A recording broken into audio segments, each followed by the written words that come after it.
Hello mga kapatid, magandang hapon po, alas 2:36 sa hapon ngayon. At kumusta po kayo?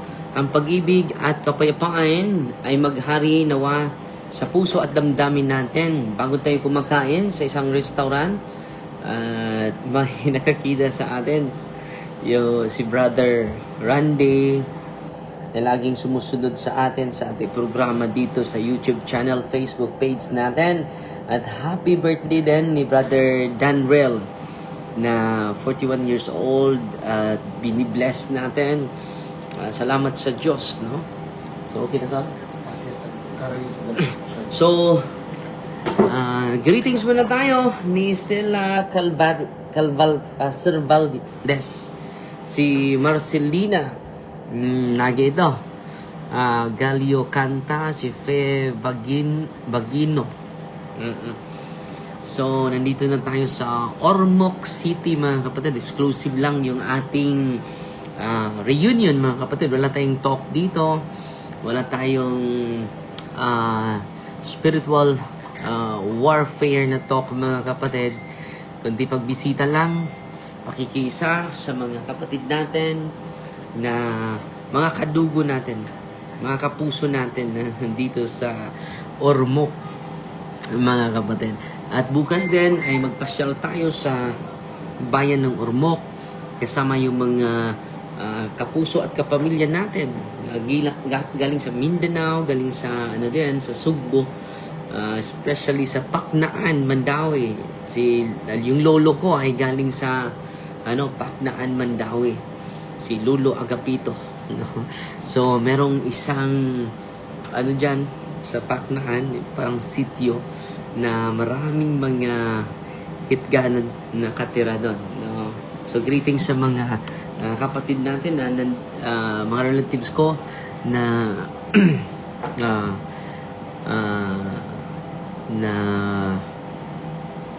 umaabot sa ang sulok dito sa Pilipinas po, mga kapatid. Sister Gladys Santilan Pinili, nangunguna sa pagpadala ng stars, stars. At si Sister Marcelina, salamat kapatid, Galio Canta.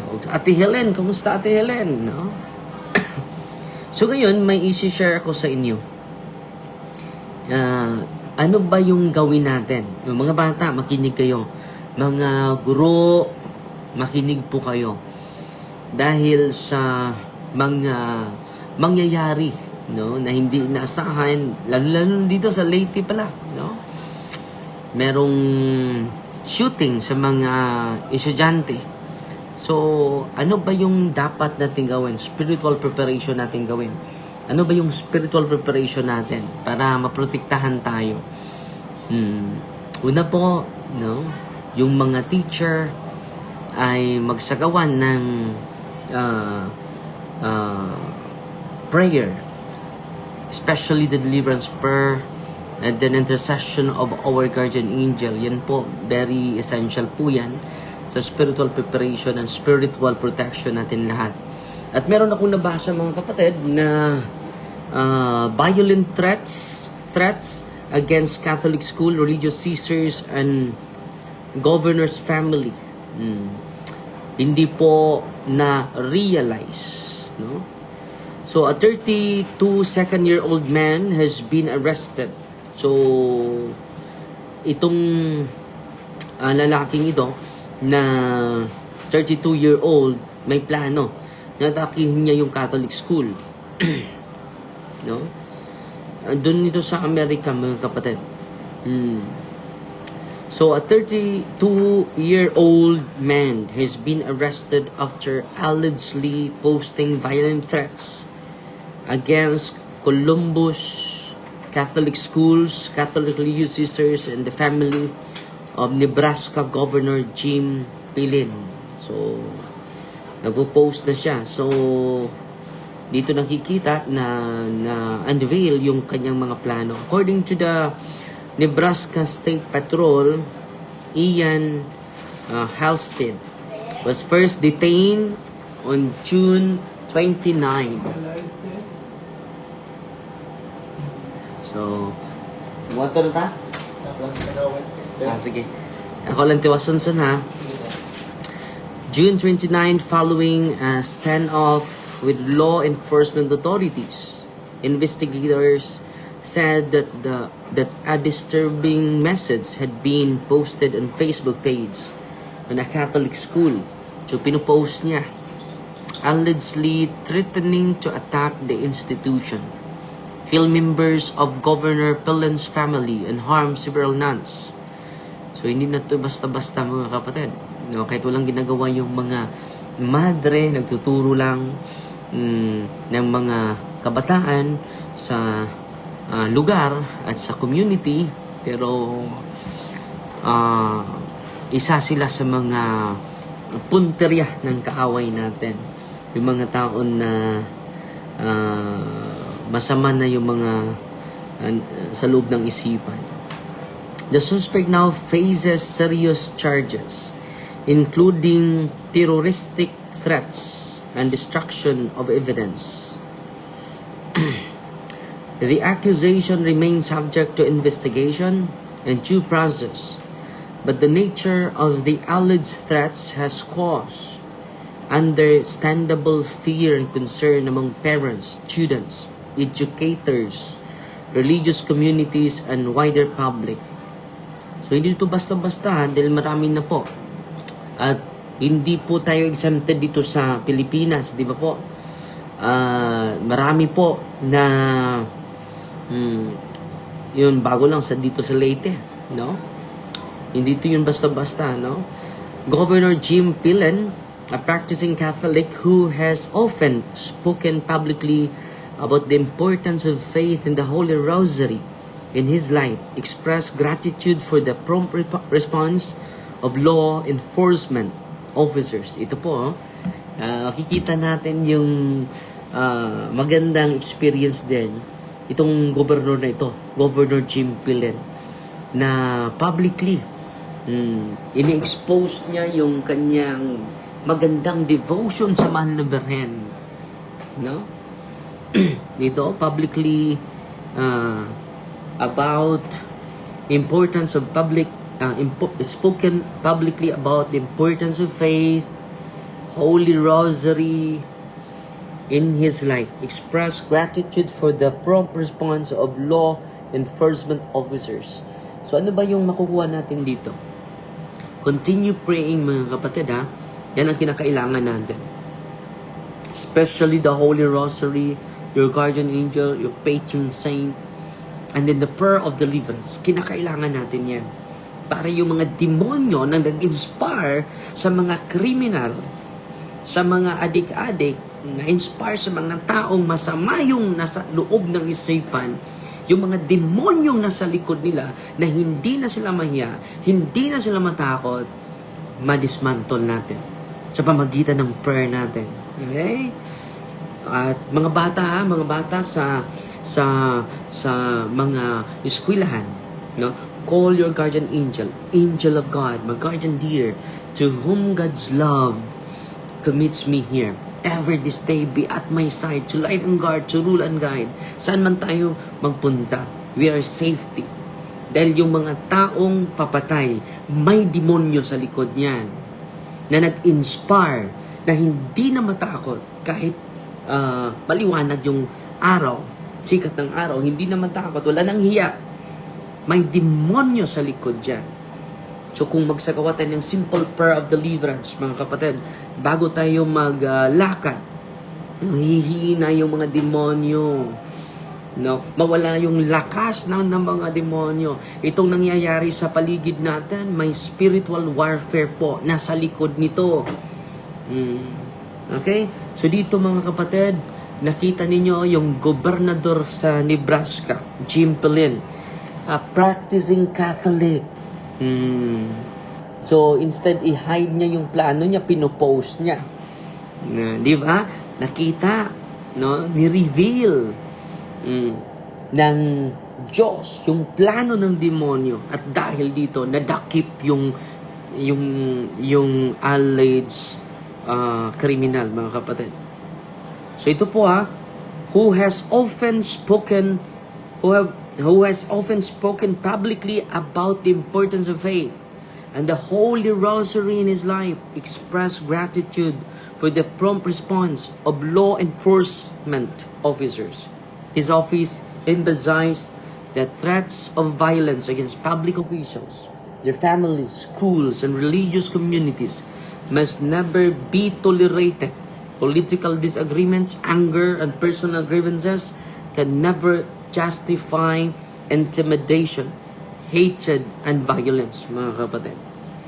This alarming incident reminds us of the need to remain vigilant in protecting Catholic schools, churches, religious sisters, priests, teachers, students, and all those who serve in public places dedicated to education, prayer, charity, and the formation of young people must never become targets of fear and violence.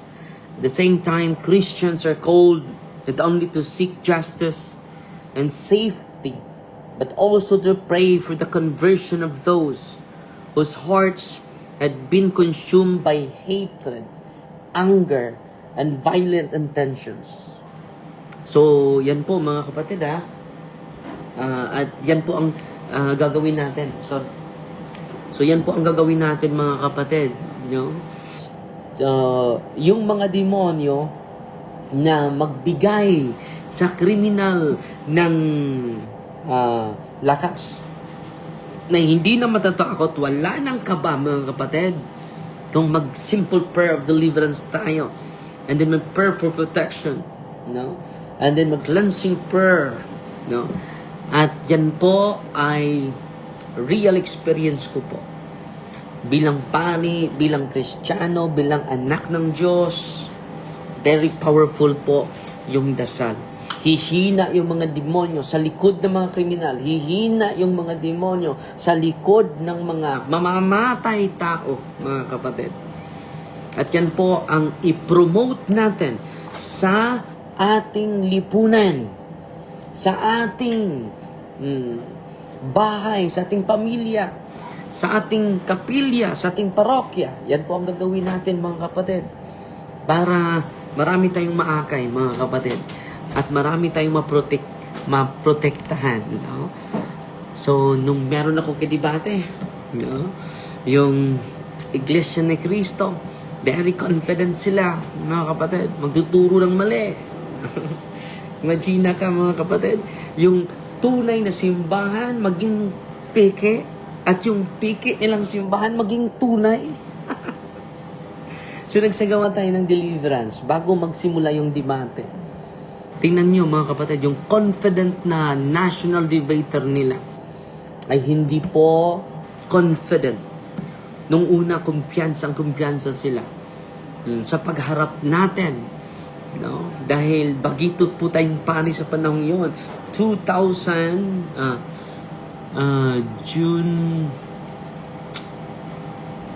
17 ba yun? 2015? Nakalimot po ako. Yung dialogue namin, national debate namin, nakalimot ako. Basta 2017 yun. Ano ko muna.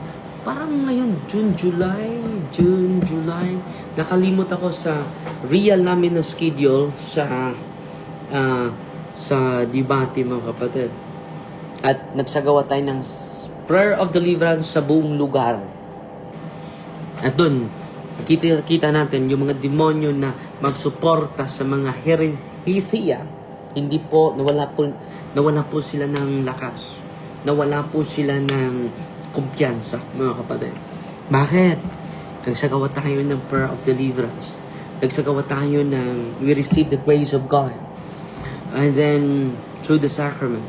Pangatlo, we ask the powerful presence of the guardian angel. We ask the powerful intercession of my saints, Saint Rose of Lima, Saint Anthony Maria Claret, At kasama ko yung mga anghel, the 9 choirs of angels. I ask their powerful intercession. So yan po, very inspiring po. At hanggang ngayon mga kapatid, yung debate namin ay milyon na po ang nanonood. At tinatranslate na ito from Tagalog to, from Bisaya to Tagalog, na mayroong subtitle na. So yun, makikita natin na maraming uhaw sa katotohanan. At huwag tayong matakot, mga kapatid, sa pagsiwalat sa katotohanan. Anong gawin natin? Let us express and proclaim the truth of our faith with love, with humility, with sincerity, with honesty, mga kapatid. At tuwang-tuwa po ako dahil kagabi may nag-interact sa atin si Nanay Carmelita Tisado, na marami na siyang napakasal dahil panay niya pakikinig sa ating programa. At itong natutunan niya sa ating programa, mga kapatid, ay sinisiwalat niya. Hindi niya tinatago sa kanyang puso. Sinishare niya ito sa family circles niya, sa mga kaibigan ng mga anak niya. Kaya nga kagabi, sa punto per punto natin, YouTube channel, pumasok yung mga anak niya, nagtanong, no, maraming mga tanong at binibigyan. At dahil on the way tayo dito sa Ormoc, hindi ako nakapagbigay ng maraming taas na panahon sa pagsagot sa kanilang mga katanungan. Pero every Thursday and Sunday, mga kapatid, papasok po tayo sa punto per punto, sa tanungan portion, dahil marami na po yung mga marami na pong nainganyo sa ating programa. Sa mga hindi pa follow, subscribe sa YouTube channel natin, click punto per punto, Reverend Father Darwin Gitgano. So may nag-message sa atin si Ivan Salvador. Good day, Father. Taga Osamis ko, 23 years old ko, na blind. Abi na ako Katoliko, pero aglipay dayon nabalhin ko karon sa Baptist Church. Pero nakita na ako imong mga video. Sa una hangtod ron, the more nako gipaminaw o gipangbasa, the more nako na-realize nga mas haum ang pagtudlo sa Catholic. Kay the more ko nagbasa sa Bible, didto nako na-realize na mas sakto ang doktrina sa Catholic Church. Welcome, bro. No? Maong salamat sa atong Ginoo. Ikaw ang gigamit nga nagpapukaw nako sa kamaturan. Wala pa ko nabunyagan, magpabunyag pa ko. So, si Brother Ivan Salvador. So, welcome, bro, ha? Sa pakikinig sa katotohanan, Ivan Salvador. So, sabi niya, taga-Usamis daw siya. Dahil Bisaya po ito. Isa po siyang bulag. Akala niya Katoliko siya. Pero, aglipay ako. And then, lumipat sa Baptist Church. Pero, nakita na ko ang imong video. Napanood ko yung mga video mo mula noong una hanggang ngayon. So, the more nag-study siya sa banal na kasulatan. At ito yung realization niya. Lahat ng doktrina sa simbang Katoliko ay tunay. At dahil dito na natauhan siya at magpa-bautismo daw siya. Hindi. So, welcome home, kapatid. Wow! Sos, grabe. Ang ganda ng magandang balita ngayon na nabasa natin. No? Si Ivan Salvador. Welcome home, Brother Ivan Salvador. Isang aglipay at naging ganap na Baptist. At ngayon, magpabautismo na sa Iglesia Katolika, Apostolika dahil sa kanyang sisiwalat at magpabautismo daw siya sa simbahan. At yan, kapatid, magandang balita yan, ha? Dahil yan, open ka, mga kapatid na Ivan. Open ka sa katotohanan na sinishare natin dito sa social media. At dahil dyan, yan po ang pinakamaliking milagro. Dahil marami sa mga kapatid dating pastor na makonverted lang dahil tinutulungan. Dito, mga kapatid, hindi tayo nag-extend ng financial help dahil wala naman tayong kapasidad dyan, no? So, yung katotohanan lang ang dala natin. Si Kristo walang dalang mga bagay. No, ang dala ni Kristo, katotohanan at grasya lang. Hindi siya nagdadala ng noodles. Hindi siya nagdadala ng bigas para maengganyo yung mga taong makinig sa Kanya. No? Ang dala ni Kristo, John chapter 1 verse 17, katotohanan at grasya. Wala na pong iba. At yan po din dala natin mga kapatid. Salamat Brother Ivan, no? Very inspiring po yung live natin ngayon. Nababasa natin si Brother Ivan, no? Wow, amazing.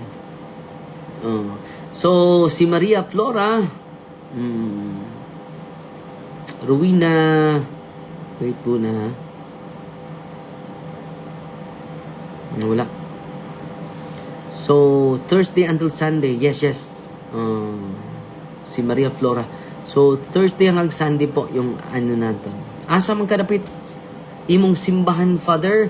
Kay mo bisita ko pohon, taga Iligan City ko, Father, si Jima Rumbi. Jima Larumbi. Magdali, no? Nata sa Lila Malilaw East, Lila Bohol. Paki-explain si Eva Buyer, paki-explain about atong saint nga kadunggan nato og birthday og akong Saint Thomas More, kaduha patron saint nako, wala ko idea unsa nako pagkahibalo. So yung pangalawang patron saint mo yung malapit sa puso mo, kapatid, ikaw na magpili. Pero yung unang patron saint mo yung ka-birthday mo, para every time magdasal ka, you ask his or her powerful intercession. At wala na kong oras mga kapatid, dahil alas 4 meron tayong misa dito, kasama yung mga natin, yung mga kapuso kadugo natin, Gitgano family dito sa Ormoc City po. So Marites Kiangkon is watching, si Anisha Oro Inok. Amazing Father, God is good. Always God is good, mga kapatid. Always God is amazing. Imelda Palya, si Merlin Meloria Arabaca, no? Si Maribel Asoy nanood sa atin, si Roberta Tohino is watching, si Elian Bumutad, Amalia Mohares. Magandang balita ito, Father. Magandang balita. Welcome home, Brother Ivan. Salvador. Ang ganda ng apelido niya, Salvador. No? Si Rims Batuktuy. Okay. Si Marisa Rusasena. Si Rowena Oliveros. Si Inday Monique Cuenco is watching. Si Anisha Oro Inox. Thank you kay Father sa pagbasa sa kong pangutana. Si Rigner, mayong hapon, Father. Watching from Cagayan de Oro. Rose de Amor. Si Anisha Oro Inox. Si Lucila Gilazao Caballes. Father Darwin, walang imposible sa Diyos. Si Randy Fonseca. Si Xuan Shang nanood sa atin. God bless all your family, Father. Si Jose Lambayan. Si Anselma Roa. Mayong hapon, Father. God is good. Crisilda Barrios watching you from CDO, Father. Zenaida Dublios. Anisha Oro Inok nanood sa atin. Milda Apalya. Mayong hapon, Father. Ninot kayo ang imong gibasa na minaw ko. Salamat kayo. Salamat sa Diyos. Si Norberta Tuhino Juliet Gilagon. Si Lorita Alvarez. So yun lang po muna. At tatapusin ito natin sa 3 o'clock prayer. In the name of the Father, the Son, the Holy Spirit. Amen. You died, Jesus, but the source of life flowed out for souls in the ocean of mercy, opened up from the whole world. A fountain of life, immeasurable divine mercy covered the whole world and empty yourself out upon us. O blood and water, which flowed on the heart of Jesus, a fountain of mercy. We trust in you, Holy God, Holy Mighty One, Holy Immortal One. Have mercy on us the whole world. Holy God, Holy Mighty One, Holy Immortal One. Have mercy on us the whole world. Holy God, Holy Mighty One, Holy Immortal One. Have mercy on us the whole world. Amen. Jesus, King of mercy, we trust in you. In the name of the Father, and of the Son, and of the Holy Spirit. Amen. So, Fighty Maria, Tatax FD with a humble heart. Agaw Edmond, Abilyan, nanood sa atin. So, yun lang po muna ha. God bless po. Fighty Maria, Tatax FD with a humble heart. God bless.